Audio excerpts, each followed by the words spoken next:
اللہ تعالیٰ کا مجھ پر اور آپ پر احسان ہے، وَاتَّقُوا فِتْنَةً لَا تُصِيبَنَّ الَّذِينَ ظَلَمُوا مِنْكُمْ خَاصَّةً۔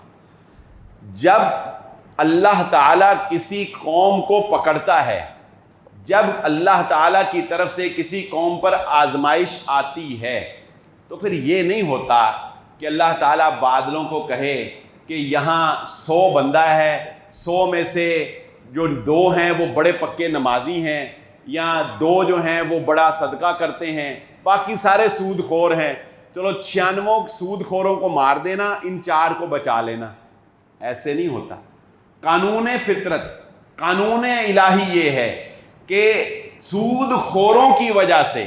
رشوت خوروں کی وجہ سے، بے ایمانوں کی وجہ سے، ظالموں کی وجہ سے، اور دوسروں کا حق مارنے کی وجہ سے، بہنوں کا حصہ مارنے کی وجہ سے، بے نمازیوں کی وجہ سے، سنتوں کا مذاق اڑانے والوں کی وجہ سے، متکبر اور غرور میں ڈوبے ہوئے لوگوں کی وجہ سے،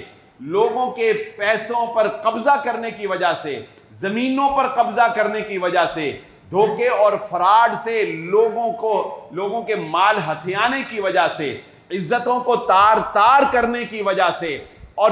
مظلوموں کے اوپر ترس نہ کھانے کی وجہ سے،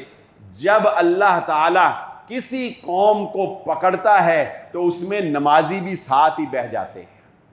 اس میں نیکوکار بھی ساتھ ہی بہہ جاتے ہیں، اس میں خال خال نظر آنے والے ایماندار بھی بہہ جاتے ہیں۔